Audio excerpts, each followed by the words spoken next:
What's up, guys? Shay Stevens here, PDJ number 77522, and today we're here to talk about some disc golf and economics. Let's get to it.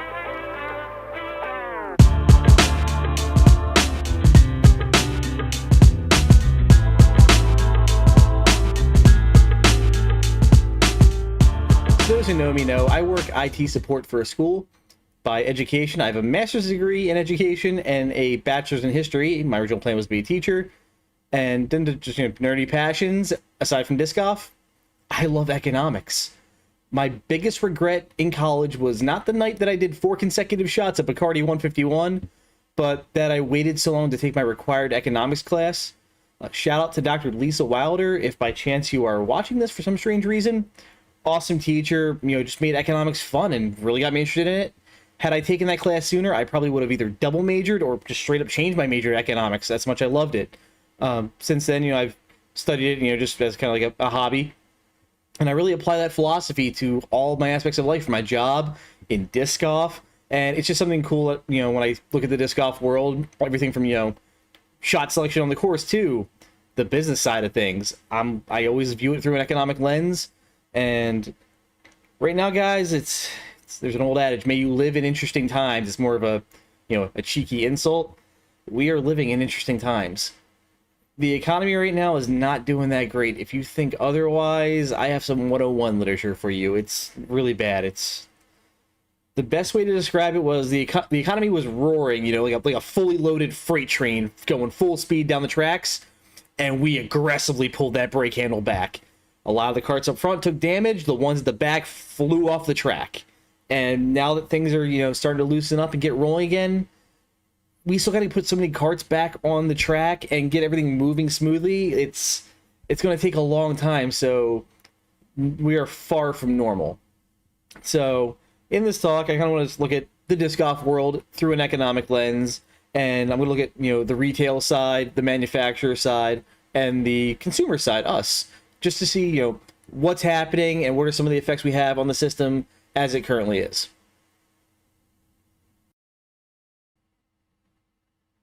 To start off, we're going to look at the manufacturer situation. I have some notes here I'm trying to keep organized. When you talk about your favorite topic, you tend to ramble, and I have disc golf and economics in this one, so I'm in double trouble here. So try to keep organized. So basically, March rolls around and we have to go into lockdown. The situation here in America, California was down for at least a month, I believe. So there goes Innova, shut down for a month with all the brands they made at the time, Discmania, Infinite, Millennium.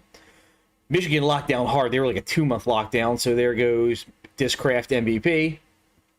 Across the pond was interesting. Sweden didn't lock down, so Latitude 64 started cranking on all cylinders.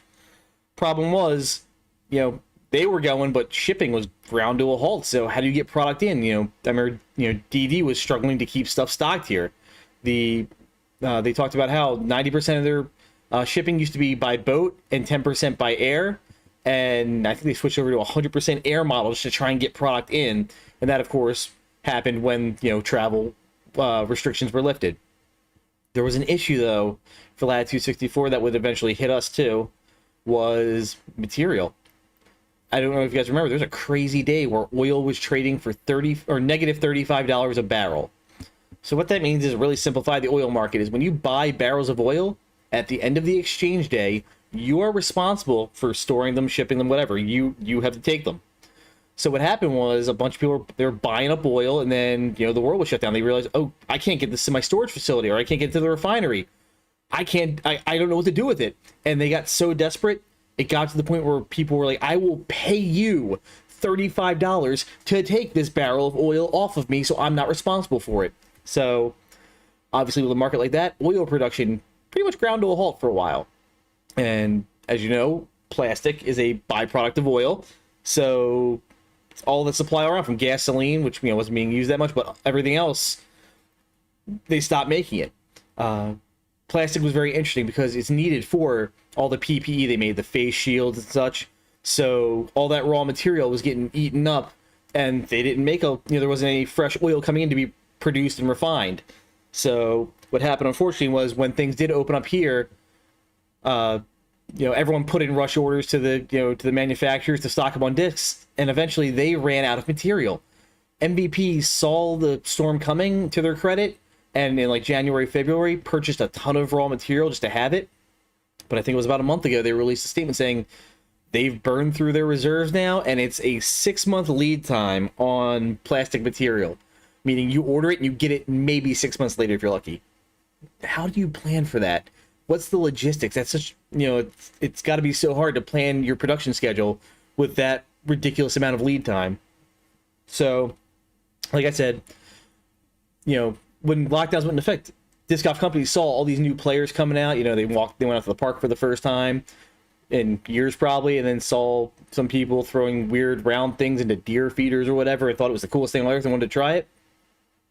And these manufacturers saw this wave coming, and all the normal or the regular players were all pent up, and they weren't able to make stuff. And finally, when they were able to, they were already behind the 8 ball. So coming out of that has been crazy for them.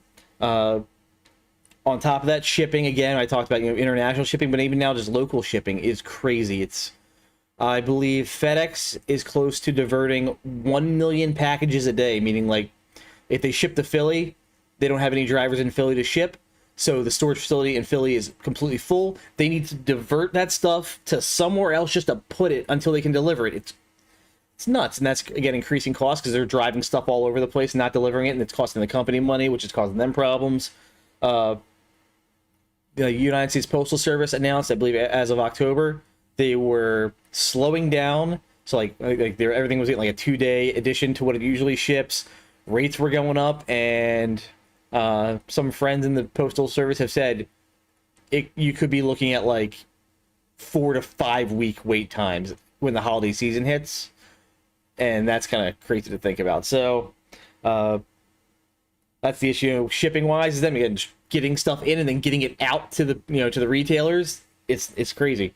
To combat the material issue, the problem the problem the manufacturers had was, again, you had all these retailers who wanted discs so badly. You had new retailers stepping into the game just to, they saw the rush into the sport and wanted to capitalize on it. Likewise, your regular retailers wanted to load up on discs because they probably sold out as soon as they reopened. So to combat that surge, you had some interesting models pop up. So what you saw was, I believe, Innova, DD, and initially Discraft stuck with a tiered system where if you were a tier 1 purchaser, you could get like 100 to 200 discs a month. Next low tier could get 75, next low tier get 50, bottom tier gets 25 a month.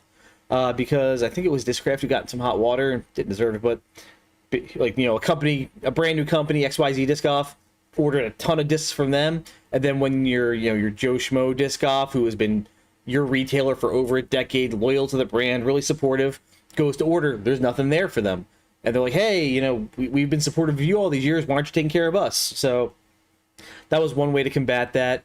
And again, if you're an established disc golf company, great for you. For me personally, it stunk. My club, I became the merchandise coordinator. Not a fan of that job, not a big fan of the job. So if anyone wants to run for the election, please do.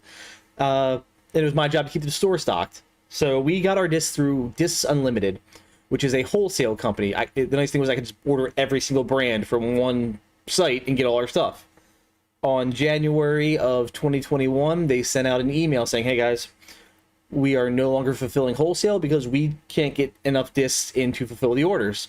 So I had to go and make individual accounts with all the different brands, and that put me at the very bottom level. So like for Innova, I can only order 25 discs a month.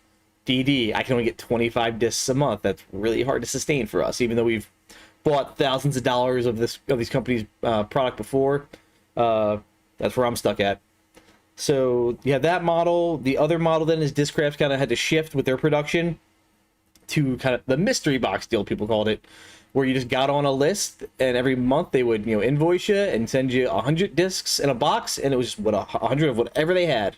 So some people like that because you're guaranteed a constant stream, but it's, as a retailer, it's kind of rough. Like you're sitting like, oh, I need buzzes and annexes, and you open it, it's like, oh, multis and zones. I don't need those, but at least they have plastic. So that was one way that that company's addressed it.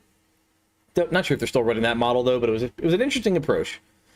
Lastly, Discmania started it with the P2s, and MVP picked it up with the James Conrad release, where a big problem overall has been scalpers. I mean, the last 5 auctions I've run, I'm pretty sure I've cleared $40 on every single one, and they're cool discs and all, but to sell it for, I was pushing like triple MSRP on a lot of those discs. Felt almost guilty. I was happy I was making the money for them. People wanted them, but yeah, the price of everything was just exorbitant. So to kind of combat scalping, what Discmania originally proposed was they were just going to run enough P2s that everyone could order them, and they wouldn't stop running them until everyone got them.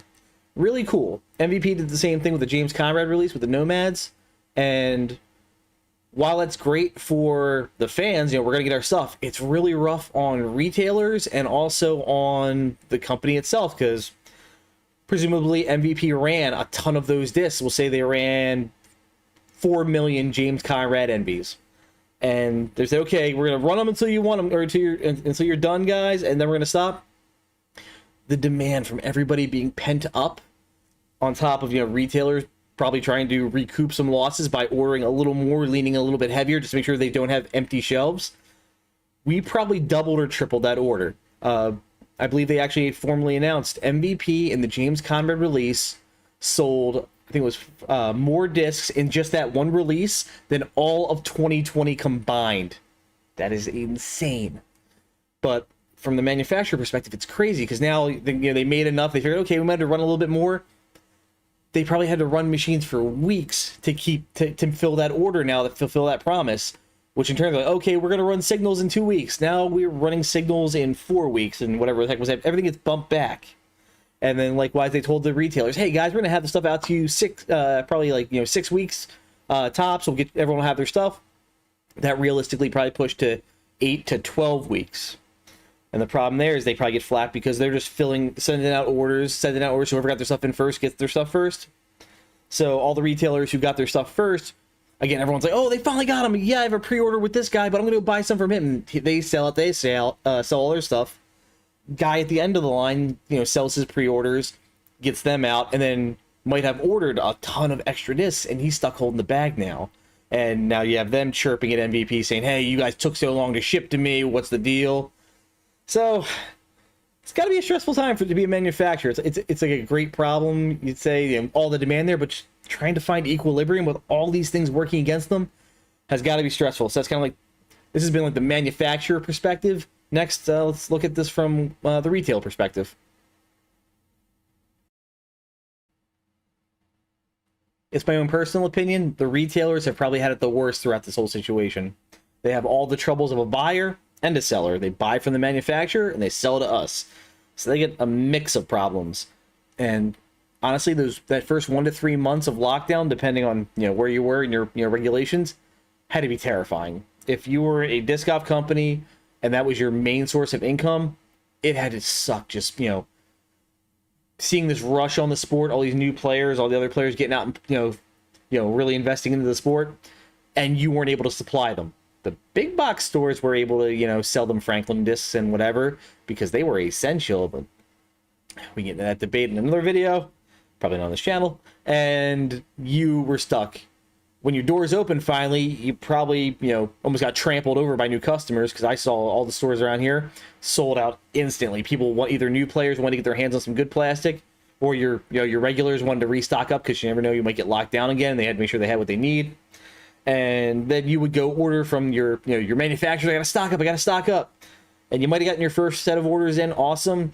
By that second time, those measures I discussed under manufacturers' problems probably went into place, and suddenly you're like, hey, Innova, I need 1,000 discs. I need like 400 AVRs alone. And then they come back saying you're capped at 200 total. Probably not going to make you too happy. But again, manufacturers had to deal with their problems as well, and retailers kind of had to realize that as well. In terms of shipping, same deal. Supply chains are still messed up. So getting product out to your player, or to your, the players in your area, or shipping off to customers if you're an online retailer, prices went up. The wait times were long. I know several retailers who had very frustrating situations where they shipped out a good order to somebody and it just got lost by whatever, company was shipping it. Then you got to file the insurance claim. You have an upset customer you're trying to restock, and you don't have replacement discs that you could at least send them. Had to be frustrating. So yeah, Disc supplies overall have been a pain. Just again, you were either limited in your batch, or MVP said, "Hey, order as many as you want." Discmania, hey, all the P2s you could ever want, order them. Demand has been darn near impossible to get. There is no realistic figure for it, is the problem. Retailers have to do a bit of a balancing act. They have their money sunk into the business, and they have to pay for utilities, pay for rent, what a bunch of other costs, shipping materials, employees. So they have to gauge how much capital do they want to sink into product. There's a part of economics where we talk about the longer a product sits on the shelf, it actually is depreciating in value. So the quicker you get it off the shelf, the better.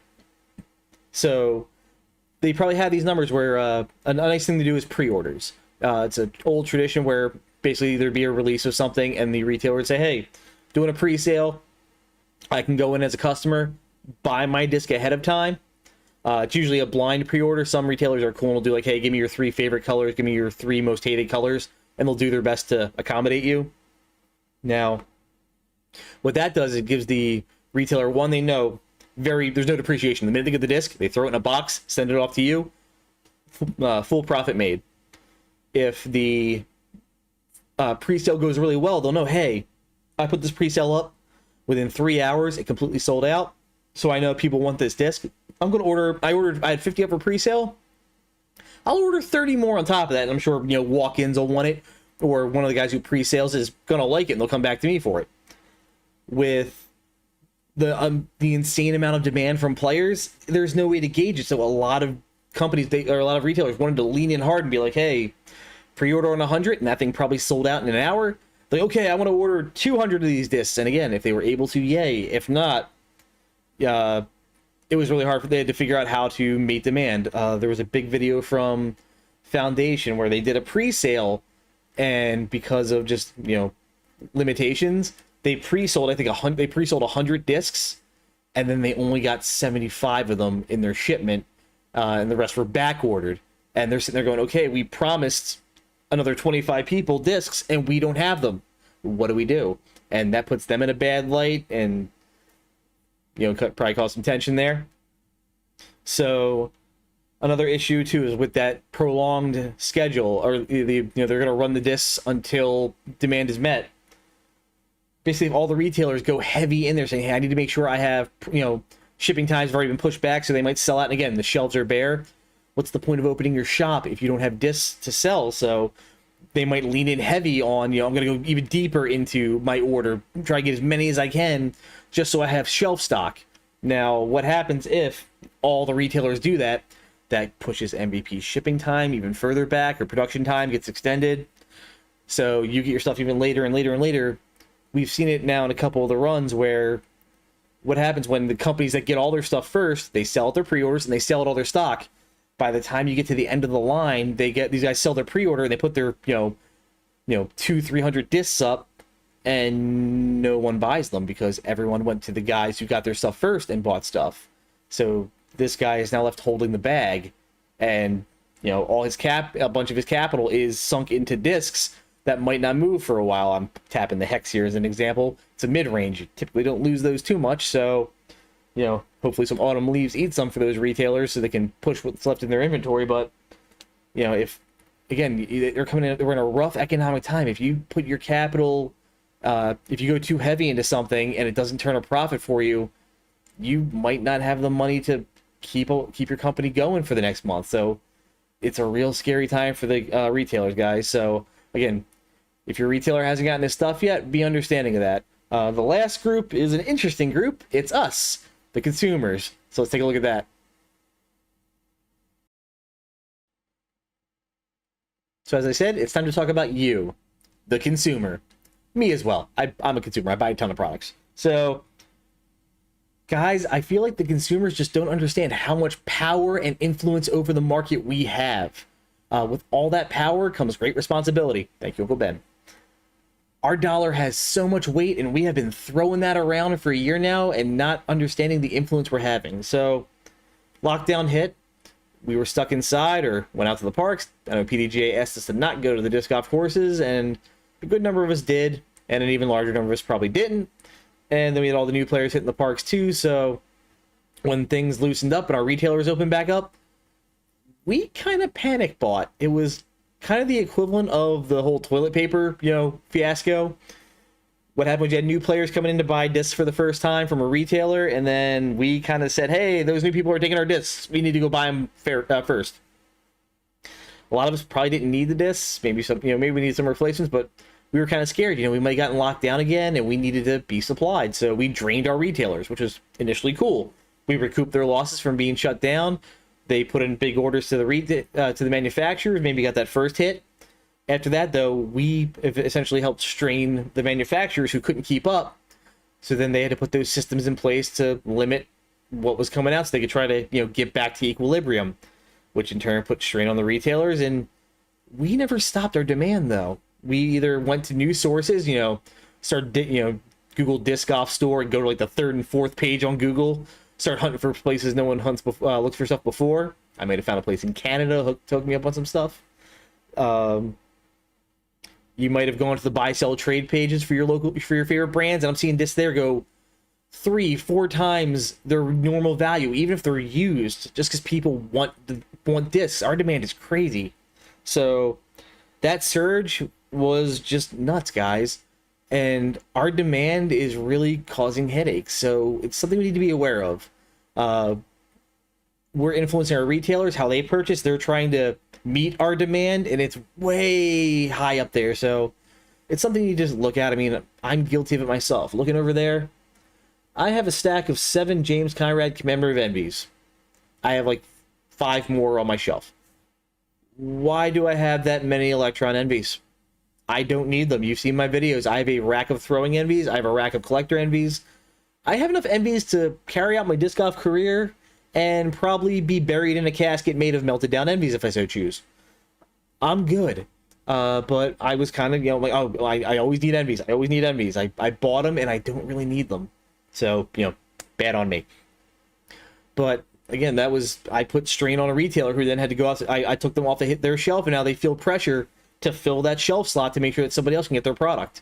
So it's just something to be aware of, guys. If you need the disc, yeah, you need it. If you really ask yourself, though, do I need that, that 10th destroyer? In terms of retail support, stay loyal is my big message on that one. The big problem I kind of hinted at was, especially with the companies that were doing the unlimited release, basically, as long as retailers are ordering, they're making them. That's putting so much strain on the shipping that the companies are taking longer and longer to get their discs down to the retailers, which might mean XYZ Disc Off just got all their brand new shipment of Paradoxes, and you've already pre-ordered from Joe Schmo, your hookup guy, and you go and buy all your discs from this new guy.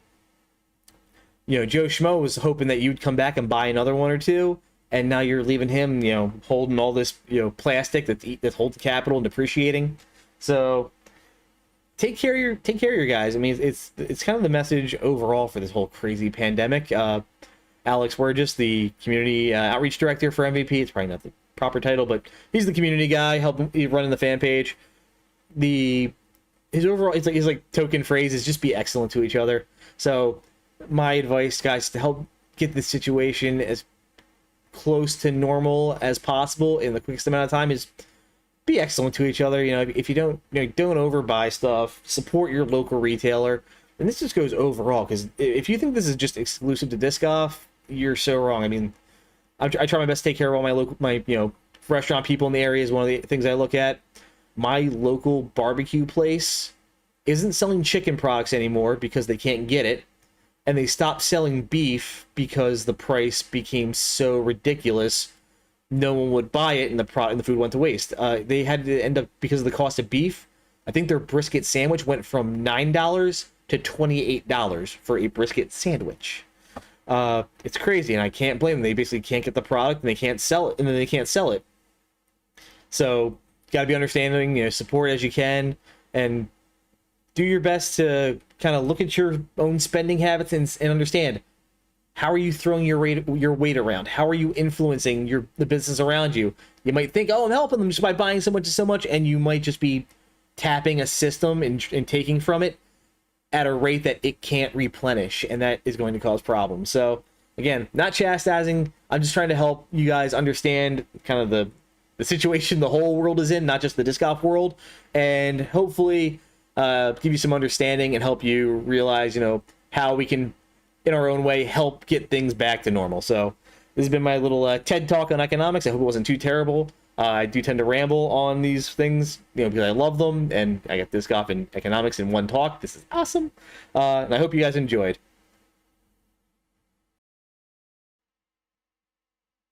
And before I go, guys, I just want to say thank you for all the support, especially if you stuck around this long in the video. I probably rambled a bit because, again, love the topics, but thank you guys. I think the last time I checked, I was at 387 subscribers on YouTube, and I've already announced at 400 I will be doing a big giveaway. So I've already teased the winner of that giveaway will be getting a Neutron Clausius Special Edition Neutron Entropy, a DGPT stamped relay in this real pretty swirly green Neutron, and to complete the set, keeping with the green theme since we're going into winter, Proton Matrix Patent Pending. Feels real nice. So the winner of that 400 subscriber giveaway will be getting those discs.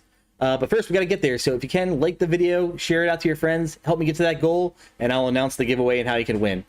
As always, if you have any questions, reach out to me. I'll do my best to answer them. Take care. Thank you for watching this talk on disc golf and economics. If you haven't already, please like the video and subscribe to the channel for more content like this and other disc golf content. Lastly, thank you to my sponsor. For all your disc golf needs, check out Basket Bashers Disc Golf.